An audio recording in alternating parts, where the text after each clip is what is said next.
जय हिंद प्यारे चैंपियंस। आज की क्लास में हम 29 मार्च की समसामयिक घटनाओं को देखने वाले। क्लास इंपॉर्टेंट रहेगी आपके लिए और इस क्लास के माध्यम से आप आपका फास्ट रिवीजन या फिर कह सकते हो कि जल्दी से करंट अफेयर्स को डेली कवर कर सकते हो और इसकी पीडीएफ से आप रिवाइज कर सकते हो। आपको पीडीएफ भी डिस्क्रिप्शन में दिए लिंक से ग्रुप में मिल जाएगी, वहाँ आप डेली पीडीएफ भी प्राप्त कर सकते हैं। और जो पिछले दिन का करंट अफेयर्स है उसे एक दिन बाद रिवाइज कर लीजिए और उसके बाद जो नया करंट अफेयर्स है उसकी क्लास देख लीजिए, तो आपका जो करंट अफेयर्स का रिवीजन भी बेस्ट होता रहेगा और आपको इस क्लास से काफ़ी बेनिफिट मिलने वाला है जो आपकी एग्ज़ाम आने वाली है आगामी उनमें। तो आप करंट अफेयर्स की क्लास ज़रूर डेली देखिए और इसको रिवाइज भी ज़रूर कीजिए जो पीडीएफ मिलती है उससे। आज का मोटिवेशन कोड है, इंतज़ार करना बंद करो क्योंकि सही समय कभी नहीं आता है। इंतज़ार करना बंद करो, कभी समय नहीं आता है सही। हम सोचते रहते हैं कि ये घटना हो जाए, ये कार्य हो जाए, इसके बाद हम जो अपनी पूरी जान लगा देंगे या पूरी शक्ति से मेहनत करेंगे। तो उस समय का इंतज़ार मत करिए, उस घड़ी उस पल का इंतज़ार मत करिए। अभी वर्तमान में आप जी रहे जो समय आपके पास है प्रेजेंट समय में, इसी समय में सफल होने की कोशिश कीजिए। इसी समय को ऐसा बनाइए कि भविष्य में आप सफल हो सके। तो इंतज़ार करना बंद करिए क्योंकि जो इंतज़ार करने वालों को उतना ही मिलता है जितना जो मेहनत करने वाले छोड़ देते हैं उनको उतना ही मिलता है। तो मेहनत करिए जी जान से, तो आप ज़रूर सफल होंगे। तो आइए आज की क्लास प्रारंभ करते हैं। पहला प्रश्न है हमारा, हाल ही में भारत और रूसी नौसेना के बीच द्विपक्षीय समुद्री अभ्यास इंद्र 2025 कहाँ प्रारंभ हुआ है? तो चेन्नई में आयोजित हुआ है इंद्र युद्धाभ्यास 2025। अगर इंद्र की बात करें तो इसमें IND का अर्थ होता है इंडिया और RA का अर्थ होता है रशिया। इंद्र युद्धाभ्यास 2025 इस बार इसका 14वें क्रम का होने वाला है और फर्स्ट चरण का आयोजन कहाँ पर होगा? चेन्नई में इसका आयोजित होने वाला है फर्स्ट चरण, और सेकेंड चरण का आयोजन भी भारत में ही बंगाल की खाड़ी में आयोजित होगा। और इसमें भारत की ओर से कौन कौन से जो युद्धपोते जहाज भाग लेने वाले हैं? तो INS राणा और INS कूथर, INS राणा और INS कूथर इसमें भाग लेने वाले जहाज होंगे। अभी हाल ही में प्रचंड प्रहार अभ्यास का भी आयोजन हुआ है, इंपॉर्टेंट है। तो प्रचंड प्रहार अभ्यास का आयोजन कहाँ पर हुआ है? तो अरुणाचल प्रदेश में हुआ है इसका आयोजन। और हमारी जो तीनों सेनाएं, जो हमारी आर्मी है, नेवी और इंडियन एयरफोर्स है, तीनों सेनाओं के मध्य इसका आयोजन हुआ है प्रचंड प्रहार युद्धाभ्यास का अरुणाचल प्रदेश में। अभी हाल ही में एक INS तुशील जो युद्धपोत था हमारा, INS तुशील जहाज का कमिश्निंग समारोह कहाँ पर आयोजित हुआ था? तो इसे रूस से कमिश्निंग समारोह इसका रूस में आयोजित हुआ था और रूस से इसे लॉन्च किया गया था। और हमारे प्रधानमंत्री जो हमारे रक्षा मंत्री है राजनाथ सिंह इसमें शामिल हुए थे। तो INS तुशील को कहाँ से लॉन्च किया गया है? रूस से। रूस की राजधानी की बात करें तो मॉस्को इसकी राजधानी है, रूबल यहाँ की मुद्रा है और ड्यूमा यहाँ की संसद को कहा जाता है रूस की। और व्लादिमीर पुतिन अभी यहाँ के राष्ट्रपति है वर्तमान में। आगे देखते हैं हम, नेक्स्ट प्रश्न है हमारा, हुरून ग्लोबल रीच लिस्ट 2025 के अनुसार एशिया के अरबपतियों की राजधानी का खिताब किसने जीता है? तो एशिया के अरबपतियों की राजधानी का खिताब अभी संघाई को मिला है जो कि चीन का शहर है। अगर बात करें अभी हुरून ग्लोबल रीच लिस्ट 2025 इसे कौन से क्रम की है? तो 15वें क्रम की यह लिस्ट है हुरून ग्लोबल रीच लिस्ट। और इसमें कहा गया है कि विश्व में अरबपतियों की राजधानी कौन सी है? विश्व की अरबपतियों की राजधानी कौन सी है? तो न्यूयॉर्क है। और एशिया में अरबपतियों की राजधानी कौन सी है? तो संघाई को घोषित किया गया है।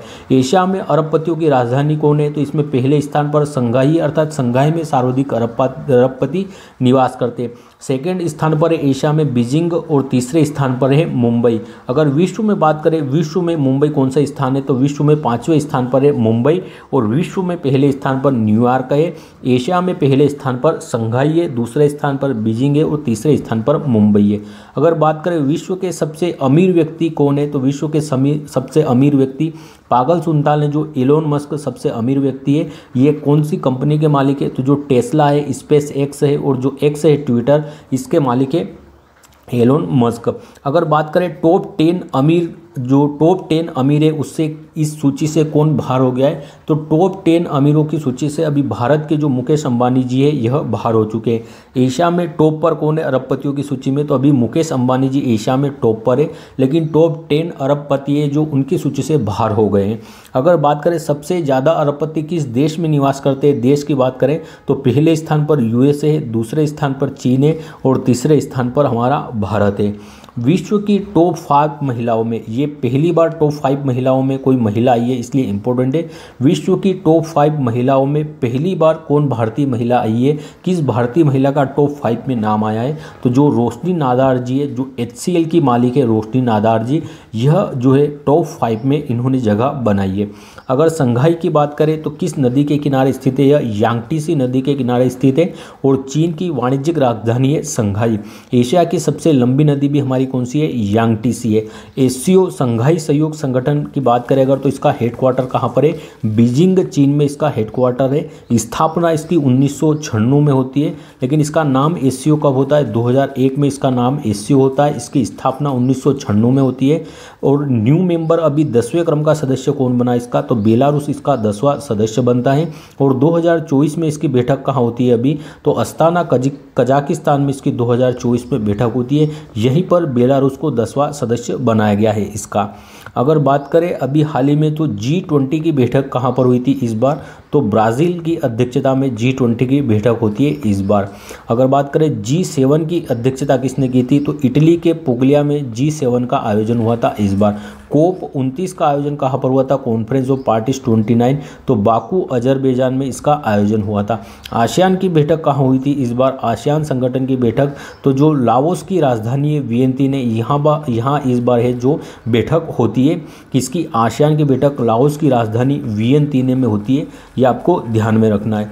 नेक्स्ट प्रश्न देखते हैं, भारतीय चाय बोर्ड के आंकड़ों के अनुसार वैश्विक निर्यात में भारत को कौन सा स्थान मिला है, तो भारतीय चाय बोर्ड के द्वारा आंकड़े जारी किए गए और वैश्विक निर्यात में भारत को दूसरा स्थान मिला है, जो श्रीलंका को पीछे रखकर भारत ने दूसरा स्थान हासिल किया है। भारतीय चाय बोर्ड, इसकी स्थापना 1953 में होती है भारतीय चाय बोर्ड की, और कोलकाता में इसका मुख्यालय है। चाय निर्यातक के जो आंकड़े जारी किए 2024 के, चाय निर्यातक देशों में पहले स्थान पर केन्या है और दूसरे स्थान पर भारत आ चुका है श्रीलंका को पछाड़कर।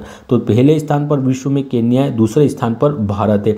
भारत जो अपनी चाय का कुल निर्यात करता है उसमें जो 96% जो चाय का है वह ब्लैक टी का है, अर्थात भारत ब्लैक टी का निर्यात करता है। सर्वाधिक कुल चाय का 96% जो चाय है वह ब्लैक टी निर्यात की जाती है। केन्या शहर की अगर बात करें, केन्या देश की, तो इसकी राजधानी क्या है, नैरोबी है। और यहाँ पर एक इंटरनेशनल संगठन है important, united nation environment programme, इसका हेड क्वार्टर कहाँ, नैरोबी केन्या में है। और 5 जून 1972 को इसकी स्थापना होती है।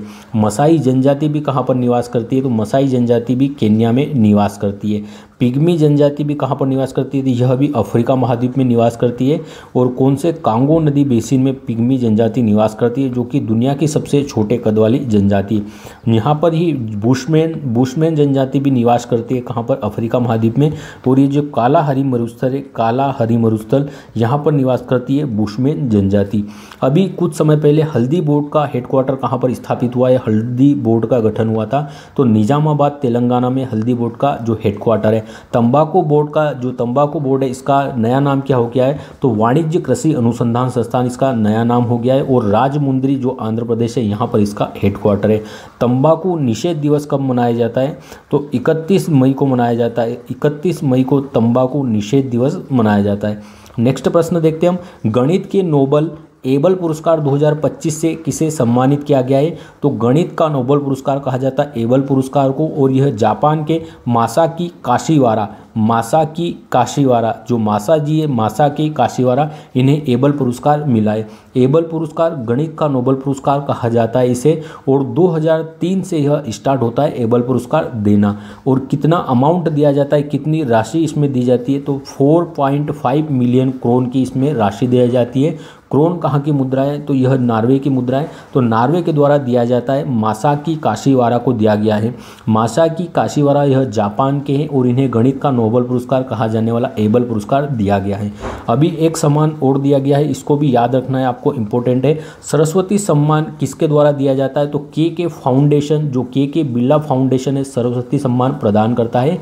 और अभी हाल ही में साधु भद्रेश दास जी है, जो जो हमारे साधु जी है भद्रेश दास, साधु भद्रेश दास जी, इन्हें दिया गया है। और संस्कृत भाषा के लिए इन्हें दिया गया है साधु भद्रेश दास जी को।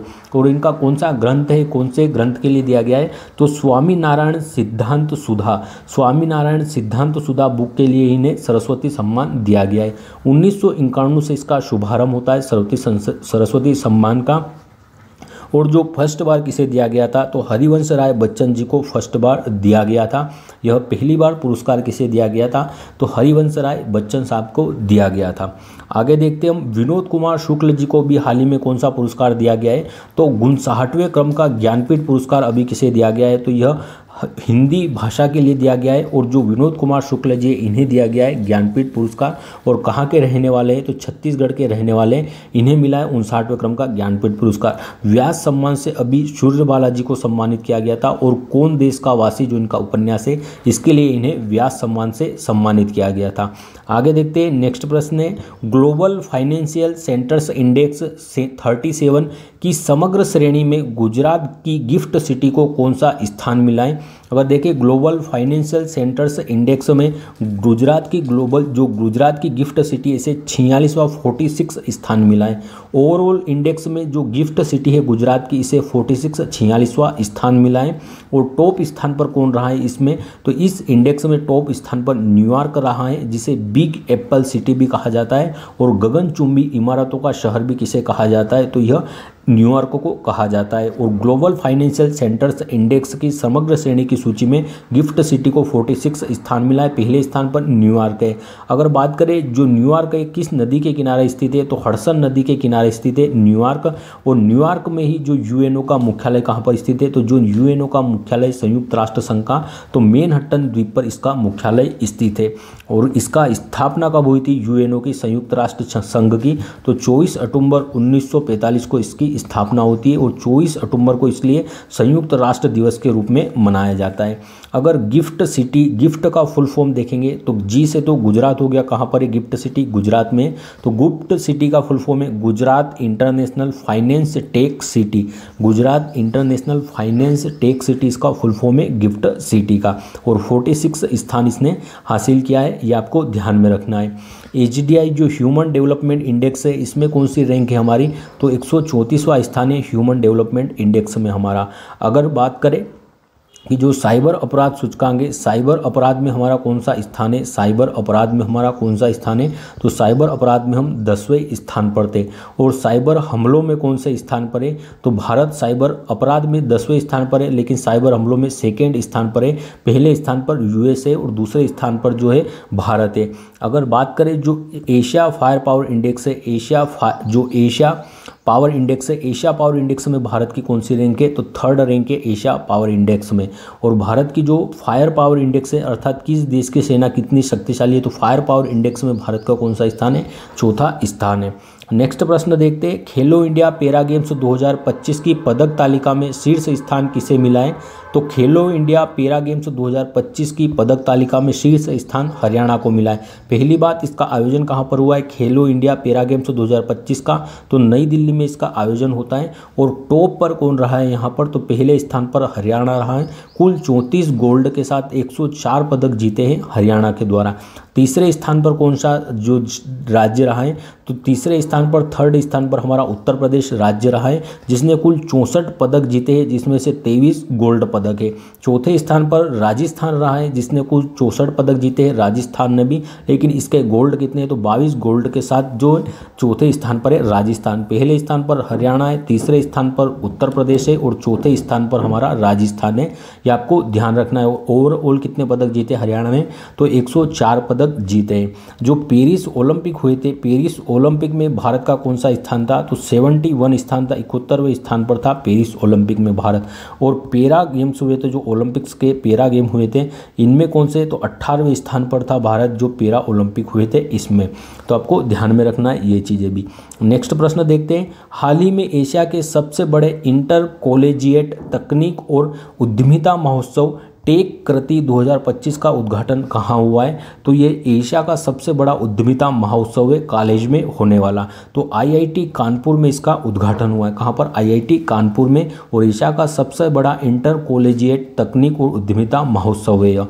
टेक कृति, जो टेक है इंग्लिश का शब्द हो गया और कृति जो संस्कृत का शब्द हो गया। टेक कृति 2025 यह एशिया का बिगेस्ट कॉलेज तकनीकी उद्यमिता महोत्सव है। यह एशिया का बिगेस्ट कॉलेज तकनीकी उद्यमिता महोत्सव है और इसका उद्घाटन कहाँ हुआ है? तो IIT कानपुर में इसका उद्घाटन हुआ है। और इसकी थीम क्या रखी गई है? तो पंतारे इसकी थीम रखी गई है, जिसका हिंदी में अर्थ होता है सब कुछ बहता है। जो सब कुछ है आपका बहता है, पंतारे का मतलब होता है। और इसका आयोजन IIT कानपुर में होता है।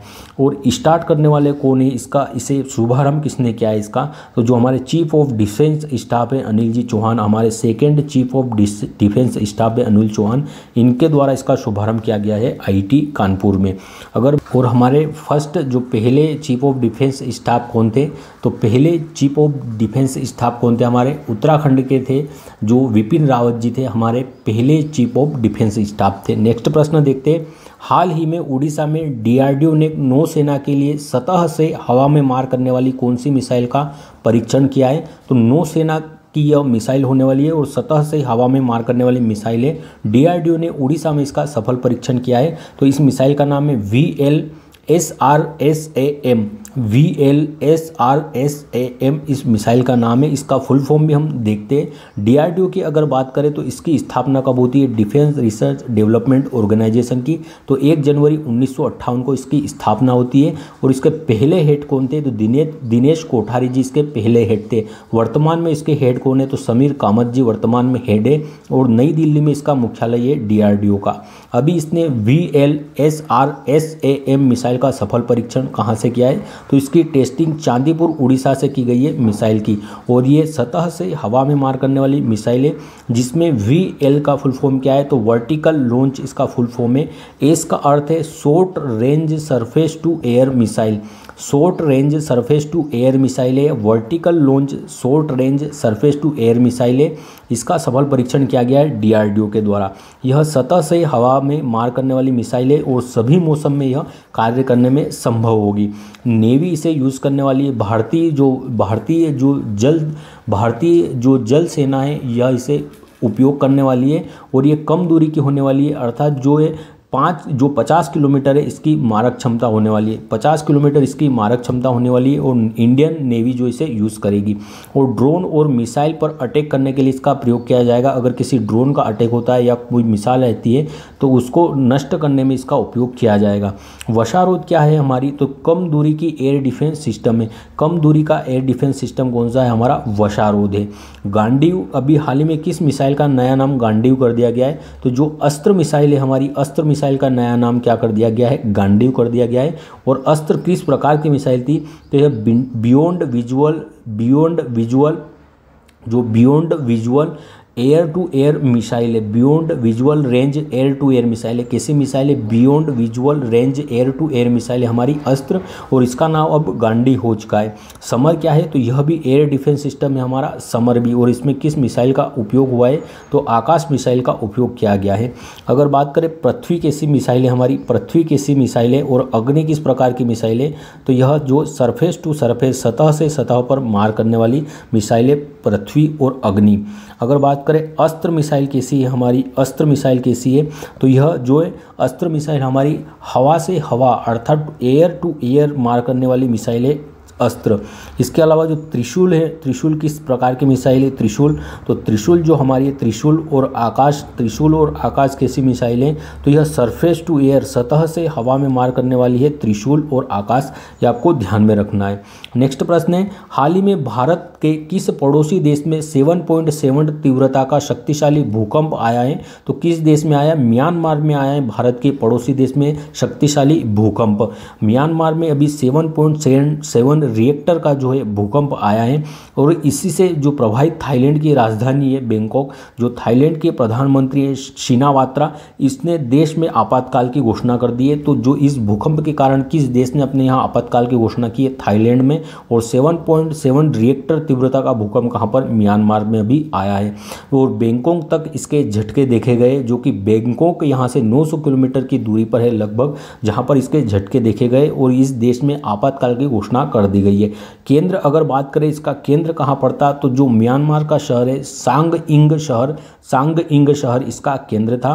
म्यांमार के बारे में देखिए तो नापिता इसकी राजधानी है। क्यात यहाँ की मुद्रा है। इसे गोल्डन पेगोडा कंट्री भी कहा जाता है। और कौन कौन से नॉर्थ ईस्ट इंडिया के राज्य जो इससे सीमा बनाते हैं, तो अरुणाचल प्रदेश, नागालैंड, मणिपुर और मिजोरम। अरुणाचल प्रदेश, नागालैंड, मणिपुर और मिजोरम, ये 4 राज्य सीमा बनाते हैं म्यांमार से। और जो यहाँ पर पर्वतमाला है उसे अराकान योमा पर्वतमाला कहा जाता है।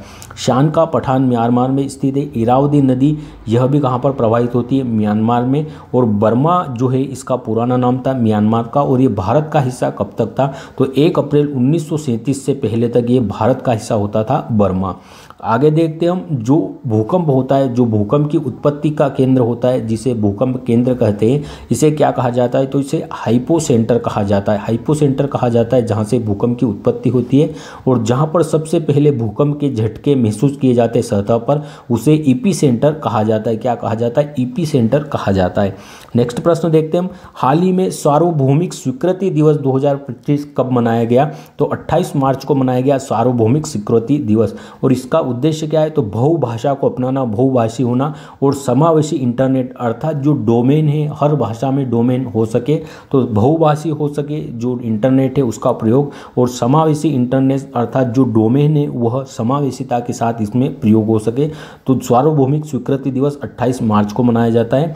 और जो समावेशी इंटरनेट है इसको बढ़ावा देना इसका उद्देश्य है।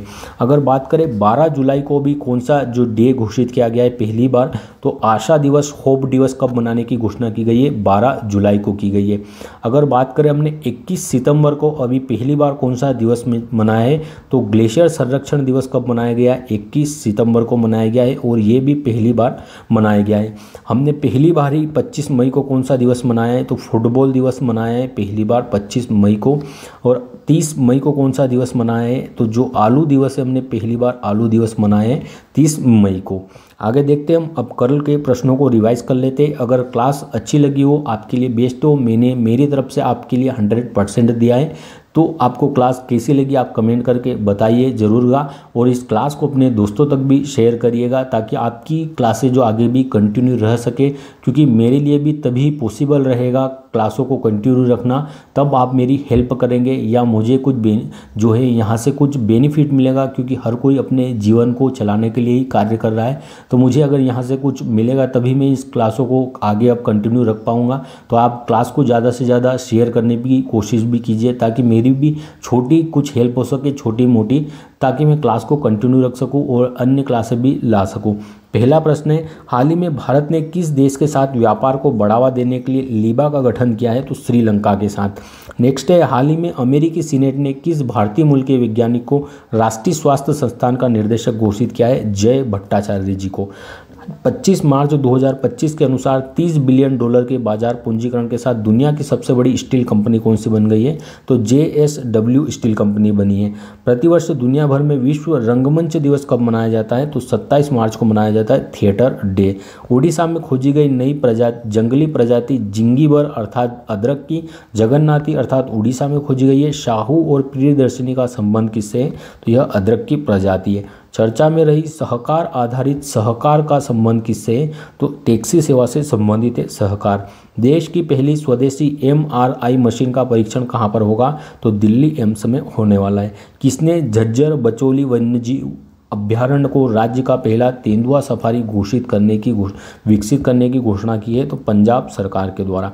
राष्ट्रीय बौद्धिक संपदा पुरस्कार 2024 के लिए सर्वाधिक पेटेंट दाखिल करने वाले शीर्ष शैक्षणिक संस्थान का अवार्ड किसे मिला है, तो IIT मद्रास को मिला है। 11वीं एशियाई तैराकी चैंपियनशिप कहाँ प्रारंभ होगी, तो अहमदाबाद गुजरात में होगी। अब आज के प्रश्नों को देख लेते हैं। भारत और रूसी नौसेना के बीच द्विपक्षीय समुद्री अभ्यास इंद्र 2025 कहाँ पर होने वाला है, चेन्नई में होगा इसका फर्स्ट चरण। हुरून ग्लोबल रीच लिस्ट 2025 के अनुसार एशिया के अरबपतियों की राजधानी का अवार्ड किसे मिला है, तो यह शंघाई को मिला है, चीन में है। भारतीय चाय बोर्ड के आंकड़ों के अनुसार वैश्विक निर्यात में भारत को कौन सा स्थान मिला है, चाय के दूसरा स्थान।